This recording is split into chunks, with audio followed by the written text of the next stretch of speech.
खुलुमबाय प्राइम 24 हेडलाइन्सआव आं गासैखौबो बरायबाय बे समाव आं दंफैयो गुवाहाटी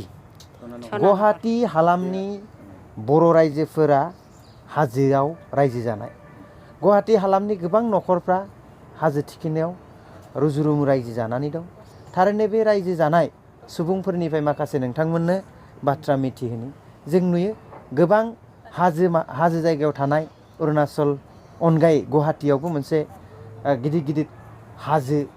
दङ बे हाजो सायाव बर'फ्राबो रायजो जानानै दं थारैनो बिथांमोना बे हाजो सायाव गुबुन हारिफोर बायदि हाजोआरिफोर बायदि माबायदि रायजो जानानै दं थारैनो नोंथांमोना बे भिडिअनि गेजेरजों मिथिनो मोनगोन आरो बे भिडिअखौ नुयोबा हयथ' नोंथांमोना गोमोनोबो हागौ थारैनो बर'फ्राबो हाजोआव रायजो जानानै दं थारैनो नोंथांमोननो हाजोआव रायजो जानाय सुबुंफोरनिफ्राय फंनैसो बाथ्रा मिथिहोनो नाजागोन बे समाव जिहेतु आदैया बे गामियाव रायजो जादों बे गामिया नोंसिनि जिहेतु हाजो बे हाजो दख'रायाव माब्लानिफ्राय जागायजेननाय आरो माब्लानिफ्राय थाफैजेननाय जोंनि जागायजेननाया जाहैबाय बहुद गोबाव जाबाय 2005 सननिफ्राय जोङो दंमोन 5 सननिफ्राय दिनै 2021 हाबबाय दिनै 22 हाबनो गोनां जाबाय बेनिफ्रायनो दं जों दा जोंहा एसे दा प्रब्लेमा दैनि प्रब्लेम आरो जोंहा बायदिसिना फरेस्ट लेन्ड माबा लेन्ड एसे खस्थ' जायो थेवबाबो रिजार्भ रोखोमै दं ओमफ्राय बे हायाव बे एक्जेक्ट जायगाखौ मा होनो बे जायगाया जोंनि बे जायगाया नामखौ जों लादो सना नोगोर गामि बेनि खाथियाव जितु माब्रै होनबा मिथियो बे जायगाखौ मिथाम होनबा मिथियो गाहायनिफ्राय मिथाम हिउसनगर मिथाम मेनआ माने बेहेरबारि आउटपस्टनि सिङाव थानाय मिथाम बेहेरबारि खुनखुसि बेहेरबारि खुनखुसि आरो ओरैनो बेयाव बर' न'खरा बेसेसो न'खर दं बर' न'खरा याव जोंनियाव मानसिफोरा किसुमाना फैनो हाथ'वाखै फैबाथाय 200सो दं 200 घरसो जायो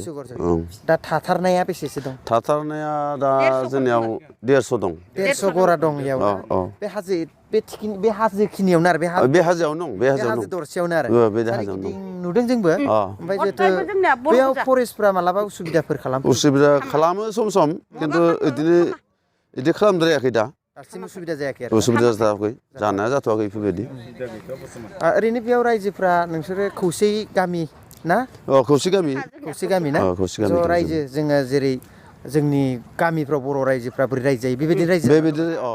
जाना दं बेयावथ' मोनसे गामिनिनो नङा गोबां गामिनि दं ओरैनो बांसिनै बबे जायगानि मानसि दं बेयाव बेफोरखौ मोजां साननाय जायाखै साननाया मथा-मथि हमना ला आसामनि गेजेराव सोरबा बाक्सानि दं सोरबा टंलानि दं उदालगुरि दं क'क्राझार दं ढेकियाजुलि दं गासैनिबो जायगायानो दं आरो दंनायालाय क'क्राझारनि खम दङ क'क्राझारनिबो दं आरोना बेबायदिनो आसामाव जेसेबां बर' गामिफोर दं बेफोरनिफ्राय डिस्ट्रिक्ट दं बे डिस्ट्रिक्टनि डिस्ट्रिक्टनिफ्राय दंजोबो बिदिनो बहुद बेयाव हाजो एरिया दं गोबां हाजोआवबो बर' दं होननाय खोनादों दङ ना दङ गोबां दं बे हाखौ सोर होफैजेननाय बा सोर खुलिजेननाय बे हाखौ खुलिजेननाया जोंनो खुलिनाय रखम जादों जोंनो गिबि सिगांनिफ्राय जों लोगो नांनानैनो थागिबि रोखोमै जों दा दङ जोंनो सोरनियाव रावनिबो नाम गैया जोंनो थाफैजेननानै जोंनो खुलिजेननाय जेनक बे ओनसोलाव जिहेतु गोबां रायजोफ्रा रायजो जादों बे गुवाहाटी हालामनि रायजोफ्राबो बेयावनो दं आरो गोबां जोंनि आसामनि गेजेराव मोनबैसे जिल्ला दं बे जिल्लानिफ्राय फैनानै बेयाव रायजो जाफैनाय सुबुंफ्रा रुजु रुमु रायजो जादों बे समाव थारैनो जोङो बे ओनसोल बे गुवाहाटी हालामाव गोबां बर'फोर दं होनना मिथिदोंमोन नाथाय दंमारो आरो गोबां बिदिनो टाउनावबो दङ खिन्थु टाउननि साखाथि फाखाथि हाजो हाला साइडआव बांसिनै बर'फ्रा रायजो जानानै दं आरो ओरैनो मा खामानि मावो बिदिनो हाजिरा मावो सोरबा कम्पानियाव मावो सोरबा साख्रिथ' गैखाया कम्पानियावनो साख्रि रोखोम मावो आरो ओमफ्राय ओरैनो स्कुल कलेज गथ'फोरथ' रायजो जाबाय नोंसोर गथ' गथाय दङ स्कुलफ्राव मा मिडियाम इंलिस मिडियाम एसामिस मिडियामसो होबाय दं दा बर' मिडियामथ' स्कुल खुलिनो हायाखै बेनि खारनै एसामिसाव दं आरो बर' मिडियामाव दं बाथौफोराव बर' मिडियाम स्कुल दं नालाय बारा गोजान नङा मथामथि थांलाय फैलाय 20 थाखा बारा 40 थाखा थांलाय फैलाय थाङो 5 किल'मिटार 10 किल'मिटारसो बेबायदि जेनाव दिनै जोङो बारा गोलाव खालामनो सानासै जास्ट नैबे जायगाया जाय गुवाहाटि ओनसोलनिनो सिङाव थानाय कामरुप मेट्र बेहेरबारि जोंनिया खनखुसि बेहेरबारि हनखुसिनि हाजो बे हाजो दख्लासेयाव जोंनि बर' फिसाफोर गोबां रायजो जानानै दं थारैनो बे मोनसे जोंनि बर' हारिनि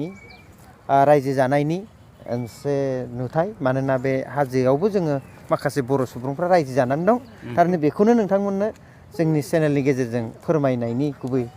थांखिया बेनो जे हाजोआवबो बर'फोर रायजो जानानै दं आरो गोजोन्थों बे समाव जोङो बे ओनसोलनि आरो गासै बर' रायजो राजाफोरनि अननाय आरो सिबिनाय अननायखौ मोनगोन होननानै आसा खालामो थारैनो बे आरो बे ओनसोलनि बर' रायजो राजाफोरखौबो उन समफ्राव जोङो जेरै दुलाराय बर' जेसेबां बर'आ जेराव दङ गासिबो अनलायनानै थानाय बे थानाय बायदिनो जोंबो बिथांमोनखौ हाजोआव थानाय बर' रायजो राजाफोरखौबो जों बयबो गावनि आंगो होनलायनानै सुखुआव दुखुआव मदद होलायनांगोन थारैनो बेयाव समजों लोगोसे हयथ' बे जायगाफ्रा मोजांनिफ्राय मोजां जाबोगोन मोजां जाबोगोन थारैनो बे समाव नोंथांमोनजों दान्दिसे सम जोङो बे ओनसोलाव फैनानै दान्दिसे नोंथांमोननि मोगा मोगि लानाय हाबाफारि आरो मिथिनो लुगैनाय थांखि बेखौ जों मिथिबाय गोजोननाय थाबाय बयखौबो दिनै बिदाय लाबाय नोंथांमोननि जे मोजाङै अनलायनानै रायजो जानायखौ नुनानै जोङो गोजोननाय मोन्दों आरो बिदिनो जों अराय थालायनो हाथों आरो नोंथांमोना जोंनि बर' रायजो राजाफोरजों सोमोन्दो लाखिगोन सोमोन्दो लाखिलायनानै जाहाथे सुबिदा उसुबिदा मालाबा खैफोद आफोद जों बयबो अनलायनानै मदद होलायनांगोन बेनिखायनो जों साफ्रोमबो बर' दैदेनगिरिफोरखौबो खावलायो जिहेथु खना खनला थानाय बर'फोरखौ बर' रायजो राजाफोरखौ जोङो बुथुमलायनानै जाहाथे जोङो बर' हारिनि थाखाय बयबो मावलायनो हायो बेखौ जों आसा खालामनानै दिनैनि बे भिडिअखौ बेखिनियावनो फोजोबनाय जाबाय गोजोन्थों